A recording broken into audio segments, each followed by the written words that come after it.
ಆಕಾಶವಾಣಿ ಧಾರವಾಡ. ಬಾನುಲಿಯ ಭಿತ್ತಿಯಿಂದ ಬಾನುಲಿಗೆ 90. ಬಾನುಲಿಯೊಂದಿಗಿನ ಒಡನಾಟದ ಸವಿ ನೆನಪುಗಳ ಸರಣಿ ಬಾನುಲಿಯ ಭಿತ್ತಿಯಿಂದ.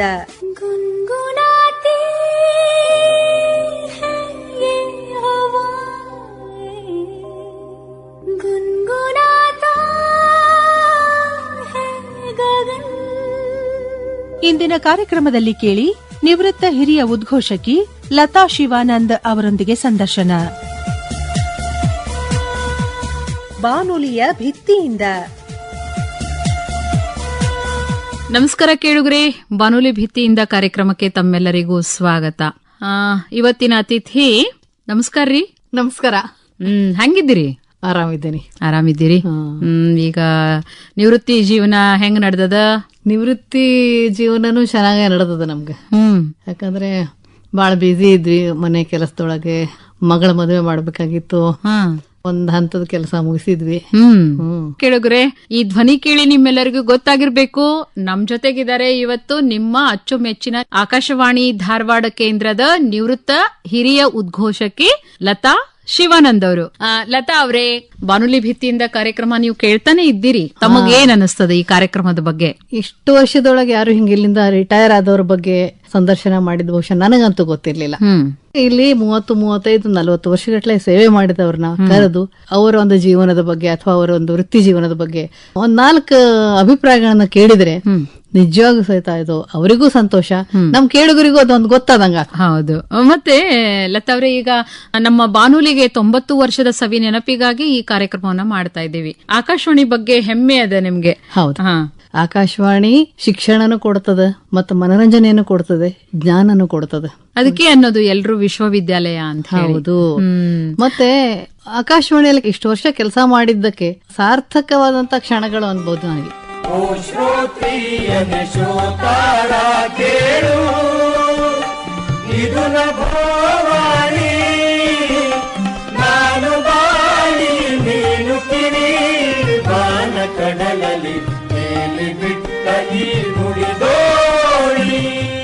ಲತಾ ಅವ್ರೆ, ತಮ್ಮ ಹುಟ್ಟೂರು ಮತ್ತೆ ತಂದೆ ತಾಯಿ, ತಮ್ಮ ಒಂದು ಪರಿಸರ, ಮನೆಯ ವಾತಾವರಣ, ಇವೆಲ್ಲವೂ ಈ ಒಂದು ಆಕಾಶವಾಣಿ ಕೇಂದ್ರದ ಸೇವೆಗೆ ಪೂರಕವಾಗಿತ್ತಾ ಹೇಗೆ, ಮತ್ತು ಅಲ್ಲಿಯ ವಿವರಣೆಯನ್ನ ಸ್ವಲ್ಪ ಕೊಡ್ತೀರಾ? ಉತ್ತರ ಕನ್ನಡದಲ್ಲಿ ಒಂದು ಪುಟ್ಟ ಹಳ್ಳಿ ಅದು. ಅಲ್ಲಿ ನಂದು ಪ್ರೈಮರಿ ಎಜುಕೇಶನ್, ಆಮೇಲೆ ಹೈಸ್ಕೂಲಿಗಂತೂ ಈಗ ನೆನಕೊಂಡ್ರೆ ನಾ ಹೆಂಗ್ ಹೋಗಿದ್ದೇನೆ ಅನ್ನೋದೇ ನನಗೆ ಆಶ್ಚರ್ಯ. ಯಾಕಂದ್ರೆ ಅವಾಗಿನೂ ನಮ್ಮಲ್ಲಿ ವಿದ್ಯುತ್ ದೀಪನೂ ಇರ್ಲಿಲ್ಲ, ಬರೀ ಕಾಡ್ ಮಧ್ಯೆ ಇದ್ದಂಗೆ ಅಡಿಕೆ ತೋಟ, ಬಾಳೆ ತೋಟ, ಪರಿಸರ. ಹೌದು. ಒಂದಂದ್ರೆ ನಮ್ಮಲ್ಲಿ ನಮ್ ತಂದೆಯವರು ಸಹಿತ ಬಂತು, ನಮ್ ತಾಯಿನೂ ಬಂತು. ರೇಡಿಯೋ ಹಚ್ತಿದ್ರು. ಪ್ರದೇಶ ಸಮಾಚಾರಕ್ಕಂತೂ ನಮ್ಮಲ್ಲಿ ನಮ್ ತಂದೆಯವರು ಎಷ್ಟಿದ್ದು ತಪ್ಪಿಸ್ತಿರ್ಲಿಲ್ಲ. ಮತ್ತೆ ಆಕಾಶವಾಣಿ ಟೈಮ್ ಅಂದ್ರೆ ಟೈಮ್. ಪ್ರಭಾವಾಯಿಯವರು ಒಂದು ಕೇಳಿಗಿಳಿಗಳಿ ಅಂತ ಮಾಡ್ತಾ ಇದ್ರು. ಒಂದು 5 ನಿಮಿಷದ ಕಾರ್ಯಕ್ರಮ.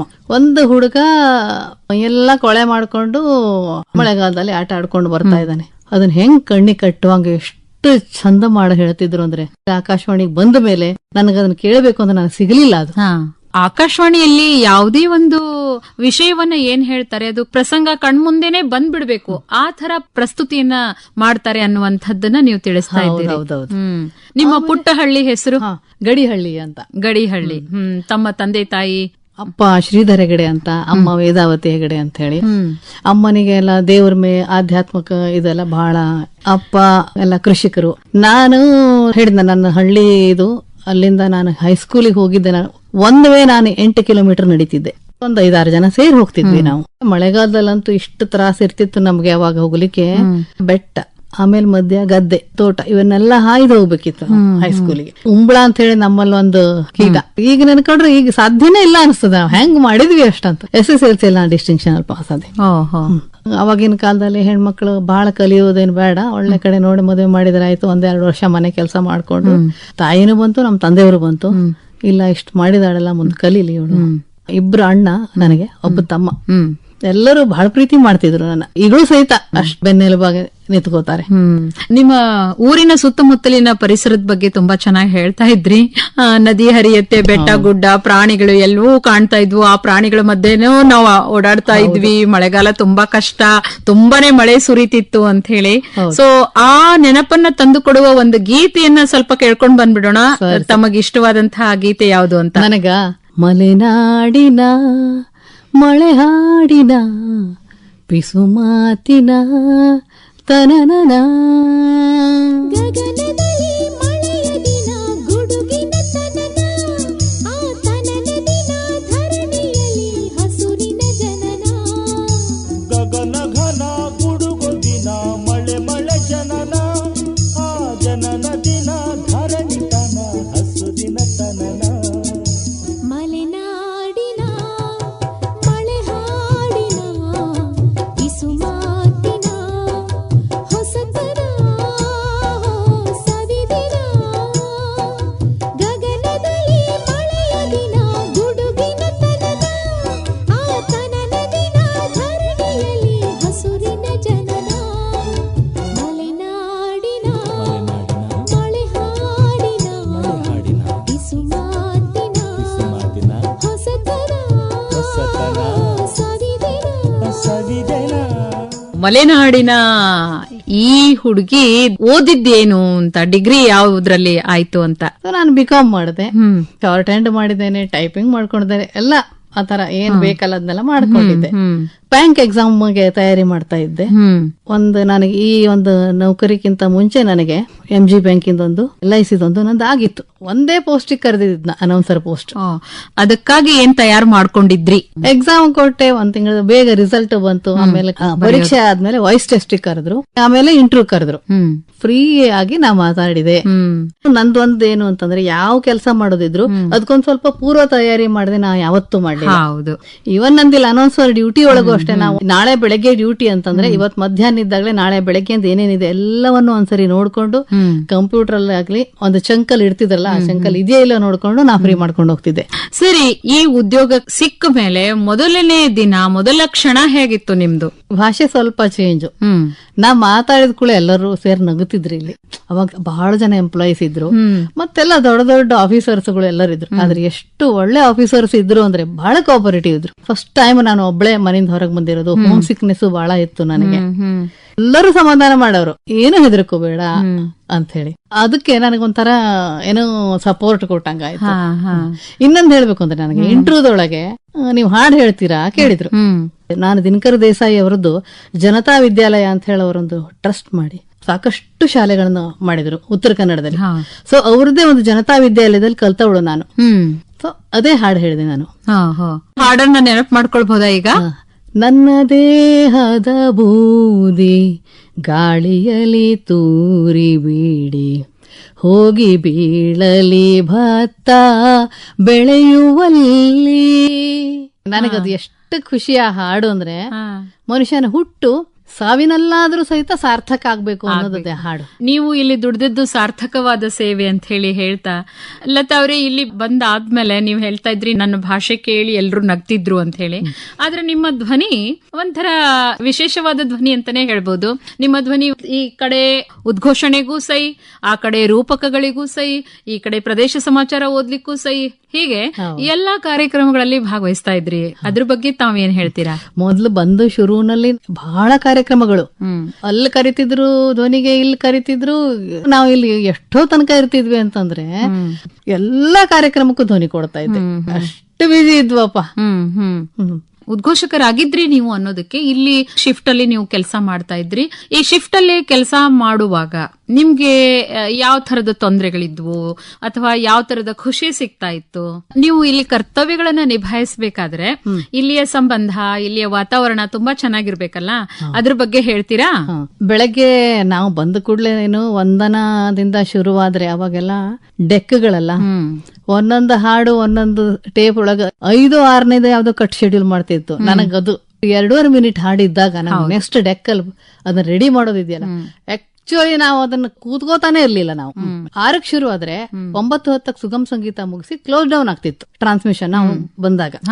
ವಿವಿಧ ಭಾರತಿ ಒಳಗೆ 6:55 ಶುರುವಾಗಿ 9:00 ಮುಗೀತಿತ್ತು. ಸೊ ಅಲ್ಲಿ ಇಲ್ಲಿ ಅವರು ನಾವು ಎಲ್ಲ ಸೇರ್ಕೊಂಡು 2 ಕಡೆ ಡ್ಯೂಟಿ ಆಫೀಸರ್ ಇರ್ತಿದ್ರು. ವಿವಿಧ ಭಾರತಿ ಕೇಳಲಿಕ್ಕೆ ಒಬ್ರು, ಪ್ರೈಮರಿ ಚಾನೆಲ್ ಮಾನಿಟರಿಂಗ್ ಒಬ್ರು. ಎಲ್ಲ ಎಷ್ಟು ಪ್ರೀತಿ ಅಂತಂದ್ರೆ ನಾವೆಲ್ಲರೂ ಸೇರ್ಕೊಂಡು ಟಿಫಿನ್ ಹೋಗ್ತಿದ್ವಿ ಮುಗಿಸ್ಕೊಂಡು. ಹೋಗಿ ಬಂದು 10:15 ಮೀಟಿಂಗ್ ಇರ್ತಿತ್ತು. ಸೊ ಅವಾಗ ಮೀಟಿಂಗ್ ನೊಳಗೂ ಕನಿಷ್ಠ ಒಂದು 20 ಜನ ಇರ್ತಿದ್ರು. ಅವಾಗ HR ಕೃಷ್ಣಮೂರ್ತಿ ಅವರಿದ್ದಾಗ ಕೆಲಸ ಮಾಡಿದ್ದೇನೆ ನಾನು. MSK ಪ್ರಭು ಇದ್ರು. ಅಂದ್ರೆ ನೀವು ಏನು ಉದ್ಘೋಷಕರಾಗಿ ಕೆಲಸವನ್ನ ನಿರ್ವಹಿಸ್ತಾ ಇದ್ರಿ ಒಂದು ಸ್ಟುಡಿಯೋದಲ್ಲಿ. ಸಾಕಷ್ಟು ಟೇಪ್ಗಳಿರ್ತಾ ಇತ್ತು, ಸಾಕಷ್ಟು ಕಾರ್ಯಕ್ರಮಗಳನ್ನ ಪ್ರಸಾರ ಮಾಡೋದಿರ್ತಾ ಇತ್ತು. ಈಗಿನ ಗತೆ ಕಂಪ್ಯೂಟರ್ ಅವಾಗ ಇರ್ಲಿಲ್ಲ. ಚಿತ್ರಗೀತೆಗಳನ್ನ ಹಾಕುವ ಪ್ಲೇಟ್ಗಳೇ ಬೇರೆ ಇರ್ತಾ ಇತ್ತು. ಸೊ ಅವೆಲ್ಲ ಹಾಕುವಾಗ ಆ ಎಲ್ಲ ಕೆಲಸಗಳನ್ನ ನೀವು ನಿಭಾಯಿಸುವಾಗ ಆ ಸ್ಟುಡಿಯೋದಲ್ಲಿ ಕೂತಾಗ ನೀವು ಕೇಳುಗರ ಜೊತೆಗೆ ನಿಮ್ಮ ಮಾತುಗಳನ್ನ ಹೇಳ್ತಾ ಈ ಕಾರ್ಯಕ್ರಮಗಳನ್ನ ಕೇಳಿಸೋ ರೀತಿ, ಆಮೇಲೆ ನಿಮ್ಗೇನಾದ್ರೂ ಆ ವೇಳೆ ತೊಂದರೆ ಆಗಿದ್ದುಂಟಾ ಅಂತ? ಕೆಲವು ಸರಿ ಏನಾಗ್ತಿತ್ತು ಅಂದ್ರೆ ಈ ಟೇಪ್ಗಳ ಮಧ್ಯೆ ಕಟ್ಟಾಗ್ಬಿಡೋದು. ಅದಕ್ಕೊಂದು ಜಾಯ್ನಿಂಗ್ ಟೇಪ್ ಇಟ್ಟಿರ್ತಿದ್ರು ನಮ್ಗಲ್ಲಿ. ಆದ್ರೆ ಸಮಯ ಬೇಕಲ್ಲ ಅಲ್ಲಿ ಅದ್ ಮಾಡ್ಲಿಕ್ಕೆ. ಅಷ್ಟೊತ್ನಲ್ಲೇ ಒಂದು ಫಿಲ್ಲರ್ ಹಾಕೊಂಡು ಅದು ಮುಂದೆ ನಮಗದನ್ನ ಮಾಡ್ಲಿಕ್ಕೆ ಬರ್ತಿತ್ತು, ಪ್ರಸಾರಕ್ಕೆ ಯೋಗ್ಯ ಆಗ್ತಿತ್ತು ಅಂದ್ರೆ ಅದನ್ನ ಮಾಡ್ತಿದ್ವಿ. ಇಲ್ಲ ಅಂದ್ರೆ ಒಂದು ವಿಷಾದಾನ ಹೇಳ್ಕೊಂಡು ನೆಕ್ಸ್ಟ್ ಹಾಡ್ ಹಾಕ್ತಿದ್ವಿ. ಅಷ್ಟೊತ್ನೊಳಗೆ ಮುಂದಿನ ತಯಾರಿ ಮಾಡ್ಕೋಬೇಕು. ಆಮೇಲೆ ಚಿತ್ರಗೀತೆನೂ ಹಂಗೆ ಬಾಳ ಇರ್ತಿದ್ವು. ಎಲ್ಲ ಡಿಸ್ಕ್ ಅಲ್ಲ, ಆ ಡಿಸ್ಕ್ ಕೆಲವು ಸರಿ ರಿಪೀಟ್ ಹೊಡೆದು ಬಿಡ್ತಿತ್ತು. ನಾವ್ ಇಲ್ಲಿ ಏನೋ ಮಾಡ್ತಾ ಇರ್ತೀವಿ ನಿಂತ್ಕೊಂಡು, ಸ್ಕ್ರಾಚ್ ಆಗಿರ್ತಿತ್ತು. ಅವಾಗ ನಾವು ಆ ಹಾಡ್ ಫಸ್ಟ್ ಲೈನ್ ಕೇಳೋದ್ರೊಳಗೆ ಇಲ್ಲಿ ರಿಪೀಟ್ ಹೊಡೆದಿದ್ ಗೊತ್ತೇ ಆಗ್ತಿರ್ಲಿಲ್ಲ. ಆಮೇಲೆ ಪಟ್ಟೆ ಅಯ್ಯೋ ಎಷ್ಟು ಸರಿ ಹೋಯ್ತೇನೋ ಇದು ಅನ್ನೋರಂಗ ಅಷ್ಟು ಮನಸ್ಸಿಗೆ ಬೇಜಾರಾಗ್ತಿತ್ತು. ಒಂದು ಟ್ರಾನ್ಸ್ಮಿಷನ್ ಮಾಡುವಾಗ ನಮಗೆ ಎಲ್ಲೋ ಒಂದು ಸಣ್ಣ ತಪ್ಪು ನಮ್ಮಿಂದ ಆದ್ರೆ ಅವತ್ತಿಡೀ ನಂಗೆ ನಿದ್ದೆನೆ ಮಾಡ್ಲಿಕ್ಕೆ ಆಗ್ತಿರ್ಲಿಲ್ಲ. ಲೈವ್ ಆಗಿ ಇರೋದಾಯ್ತು, ಮತ್ತೆ ಆ ಕೆಲಸಗಳೆಲ್ಲ ಇನ್ ಟೈಮ್ ಆಗ್ಬೇಕು. ಆಮೇಲೆ ಸಮಯಕ್ಕೆ ತುಂಬಾನೇ ಮಹತ್ವ ಇರ್ತಾ ಇತ್ತು. ಒಂಚೂರು ಆಚೆ ಈಚೆ ಆಗದ ಹಾಗೆ ನಾವು ನೋಡ್ಕೊಳ್ಬೇಕಾಗ್ತಿತ್ತು. ಈ ಒಂದು ಪ್ರಸಾರ ಸರಿಯಾಗಿ ಹೋದ್ರೆ ಸಾಕಪ್ಪ ಅಂತ ಹೇಳಿ ಮುಗಿದ ತಕ್ಷಣ ನಾವು ಹೊರಗಡೆ ಬಂದಾಗ ಹುಷಪ್ಪ ಅಂತ ಹೇಳಿ ನೆಮ್ಮದಿ ಉಸಿರನ್ನ ಬಿಡೋದು ಇತ್ತು. ನೀವು ಹೇಳ್ತಾ ಇದ್ರಿ ರಿಪೀಟ್ ಗ್ರೂ ಅಂತ ಹೇಳಿದ್ರಲ್ಲ, ಸೊ ಅದು ರಿಪೀಟ್ ಬರ್ತಾನೆ ಇರ್ತಿತ್ತು ಅಂತ ಹೇಳಿ. ಆ ತರದ್ ಯಾವ್ದಾದ್ರು ಒಂದು ಹಾಡು ಕೇಳಿದ್ ನೆನ್ಪುಂಟಾ? KF ಡಿಸ್ಕ್ಗಳು ಬರ್ತಿದ್ವು ಅವಾಗ. ಮನದಿ ಮುನಿದೆ ತರವೇನು ಅಂತ ಹಂಗೆ ಬರ್ತಿತ್ತದು. ಮನದಿ ಮುನಿದೆ ನಿಜವೇನು ಕೆಣೆಯ ಬಿಡಲಾರೆ ನಾನು ತೊರೆದೆಯ ತರಂಗದಿ ತಂದೆನು ಒಲವಾಟದಯ. ಮನವ ಮುರಿದೆ ಕರವೇನು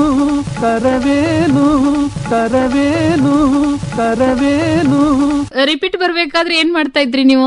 ಆ ನೀಡಲ್ ತೆಗೆದು ಫೇಡರ್ ಕ್ಲೋಸ್ ಮಾಡಿ ಆ ನೀಡಲ್ ಸಾವಕಾಶ ತೆಗೆದು ಸ್ವಲ್ಪ ದಾಟಿಸಿಡ್ತಿದ್ವಿ. ಆ ಜಾಗ ದಾಟಿದ್ ಕೂಡ್ಲೆದು ಸರಿ ಹೋಗ್ತಿತ್ತು. ಕರವೇನು ಬಿಡು ನೀ ಬರಲಾದೆ ನಾನು ಕೂಡಿ ನಲಿದಾಡಿ ವಿನೋದದಿ ವಂಚನೆ ಸರಿಯೇ ನಾರಿ.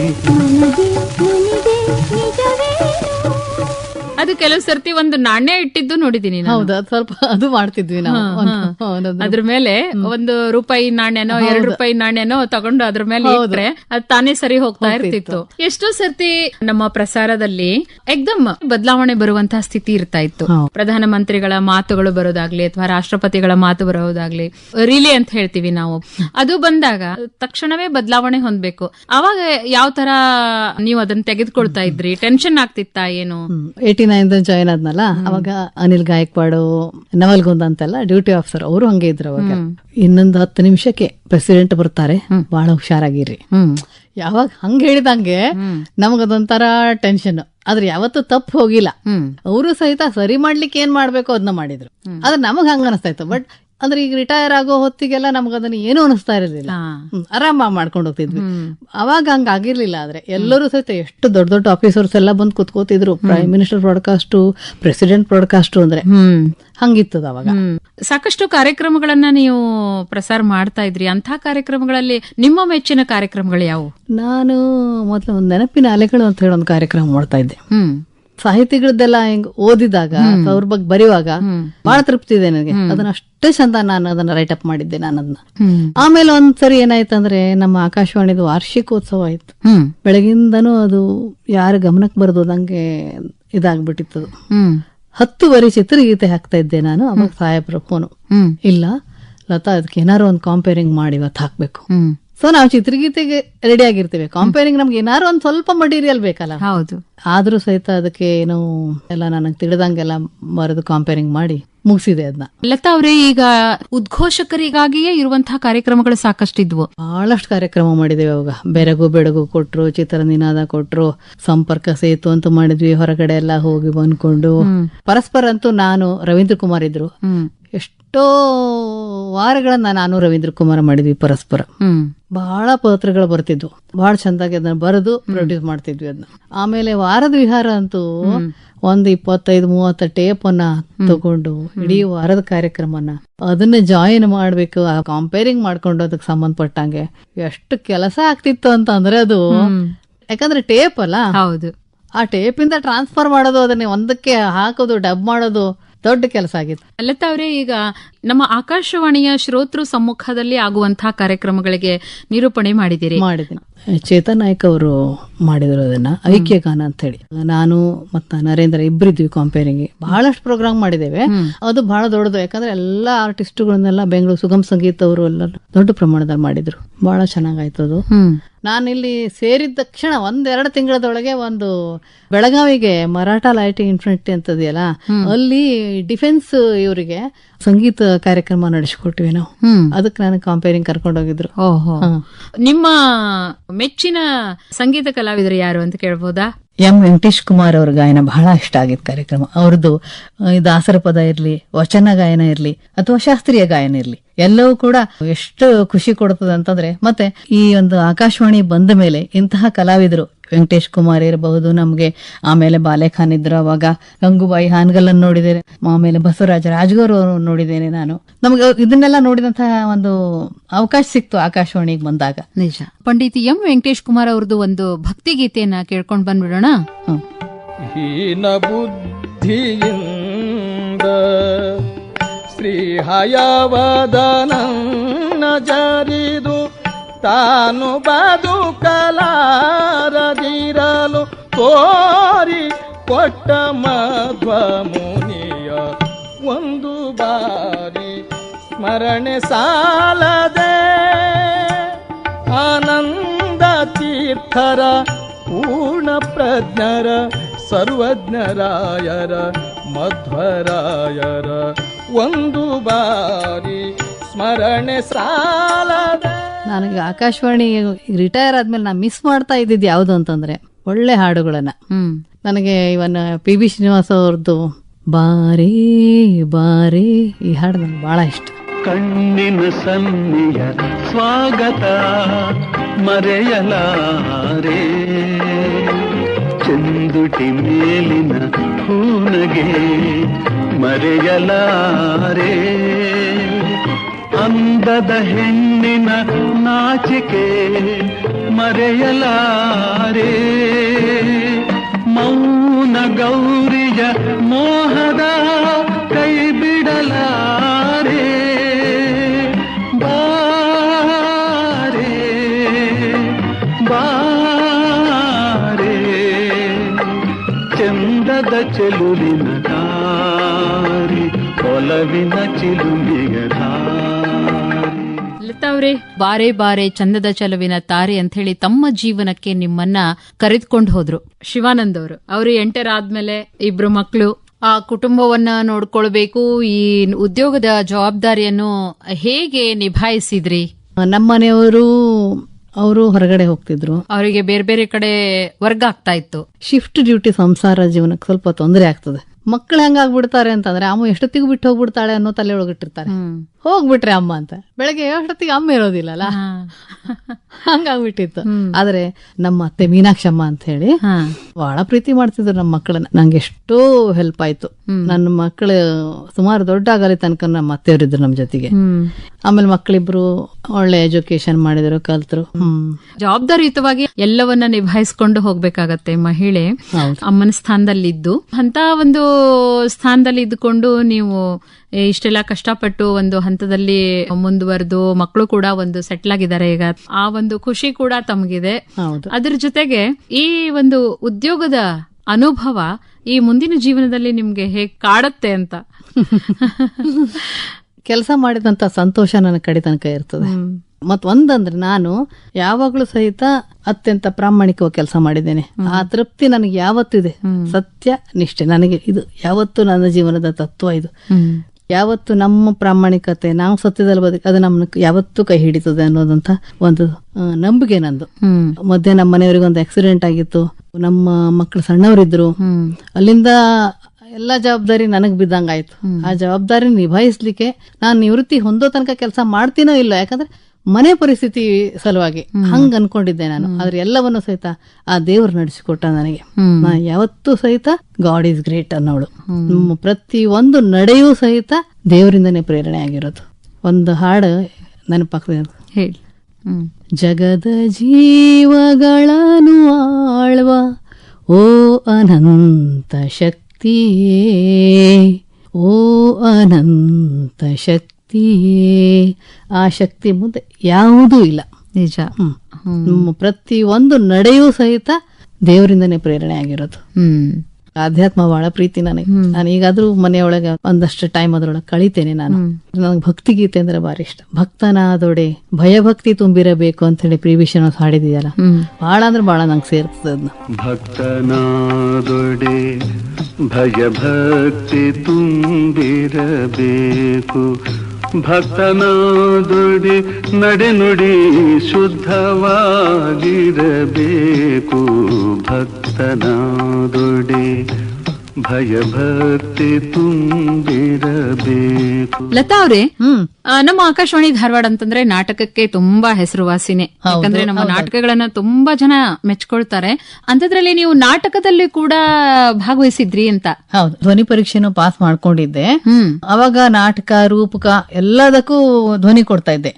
ಬಹಳ ಜನ ಪ್ರೊಡ್ಯೂಸರ್ಸ್ ಇದ್ರು. ನಾವು ನಮ್ಮ ಉದ್ಘೋಷಕ ವೃತ್ತಿನೇ ಮಾಡ್ಕೊಂಡು ಅವ್ರಿಗೆ ಬೇಕಾದಾಗ ಪಾತ್ರಗಳನ್ನ ಯಾವ್ದು ಅಂತ ಹೇಳ್ಕೊಟ್ಟಾಗ ಇವನ್ ಪೌರಾಣಿಕ ಅದು ಇದು ಕೊಟ್ಟಿದ್ರು, ಅದನ್ನೆಲ್ಲ ಮಾಡಿದ್ವಿ ನಾವು. ಆಮೇಲೆ ಒಂದು 10 ತಿಂಗಳ ನಾನು ಮಹಿಳಾ ಮತ್ತು ಮಕ್ಕಳ ಸೆಕ್ಷನ್ ಅದಲ್ಲ, ಅದನ್ನು ನೋಡ್ಕೊಂಡಿದ್ದೆ. ಅವಾಗ್ಲೂ ಒಂದೆರಡು ನಾಟಕ ಬೇರೆಯವ್ರದ್ದು ಬಂದಾಗ ಅದನ್ನ ಮಾಡಿದ್ದೇವೆ ನಾವು. ನೀವು ಪ್ರಸಾರ ಮಾಡ್ತಾ ಇದ್ರಲ್ಲ, ಅವಾಗ ಕಾರ್ಯಕ್ರಮಗಳನ್ನ ಎಂಜಾಯ್ ಮಾಡ್ತಿದ್ರಿ ಅಂತ ಹೇಳ್ತಾ ಇದ್ರಿ. ಹೌದು. ಅಂತ ಎಂಜಾಯ್ ಮಾಡಿದಂತಹ ಕಾರ್ಯಕ್ರಮಗಳು ಯಾವುವು ಅಂತ ಹೇಳಿ ಕೇಳಬಹುದಾ? ನನಗೆ ಈಚೆಗೆ ಅಂತಂದ್ರೆ ನಿಮ್ಗೆ ಕಥೆ ಕೇಳೋಣ ಬರ್ರಿ, ಬಹಳ ಪರಿಣಾಮ ಬೀರುವಂತಹ ಒಂದು ಕಥೆಗಳಾಗಿದ್ದು. ಆ ಕಥೆಯನ್ನ ಪ್ರೊಡಕ್ಷನ್ ಮಾಡಿದ ರೀತಿ ಆಗ್ಲಿ, ಅಭಿನಯ ಆಗ್ಲಿ ಎಷ್ಟು ಕಣ್ಣಿ ಕಟ್ಟುವಂಗಿತ್ತು ಅಂತಂದ್ರೆ ನನಗೆ ಸುರೇಖಾ ಅದರ ರೂವಾರಿ ನೀವೇ. ಅದಕ್ಕೆ ಯಾವತ್ತೂ ಸಹಿತ ನಾವು ಕಥೆ ಕೇಳೋಣ ಬರ್ರಿ ನೆನೆಸ್ತೇವೆ ನಾವು. ಡಾಕ್ಟರ್ ಬಸು ಬೇವಿನ ಗಿಡದವರು ಅದನ್ನ ನನ್ನ ಜೊತೆಗೆ ಪ್ರೊಡಕ್ಷನ್ ಮಾಡ್ಲಿಕ್ಕೆ ತುಂಬಾ ಸಹಕಾರವನ್ನ ನೀಡಿದ್ರು. ನೀವು ಕೂಡ ಕಥೆ ಕೇಳೋಣ ಬರ್ರಿ ಕಾರ್ಯಕ್ರಮದೊಳಗ ಪಾಲ್ಗೊಂಡಿದ್ರಿ. ಅದ್ರ ಜೊತೆಗೆ ನಮ್ಮಲ್ಲಿ ಸುನೀತಿ ಪಥ ಅಂತ ಹೇಳಿ ಕಾರ್ಯಕ್ರಮ ಬರ್ತಾ ಇತ್ತು, ಅದರೊಳಗೂ ನಾನು ಭಾಗವಹಿಸಿದ್ದೇನೆ. ಒಂದು ಸುನೀತಿ ಪಥ ಕಾರ್ಯಕ್ರಮದಲ್ಲಿ ನೀವು ಧ್ವನಿ ಕೊಟ್ಟಿದ್ರಿ, ಅದನ್ನ ಕೇಳ್ಕೊಂಡ್ ಬಂದ್ಬಿಡೋಣ. ಅಲ್ಲ, ನೀವು ನಿನ್ನೆ ದಾರಿ ಮಧ್ಯದೊಳಗೆ ಕಾರ್ ನಿಲ್ಸಿದ್ರಲ್ಲ, ಅಲ್ಲೊಂದ್ ಸ್ವಲ್ಪ ಹೊತ್ತು ಕಾರ್ ನಿಲ್ಸ್ರಿ ಇವತ್ತು. ಸ್ವಲ್ಪ ಯಾಕೆ ನಿಲ್ಲಿಸ್ಬೇಕು? ಈಗಾಗ್ಲೇ ಬಹಳ ಹೊತ್ತಾಗೈತೆ ಅಂತ ಹೇಳಿದೆ. ಇಲ್ಲೇ ನಿಲ್ಲಿಸ್ರಿ.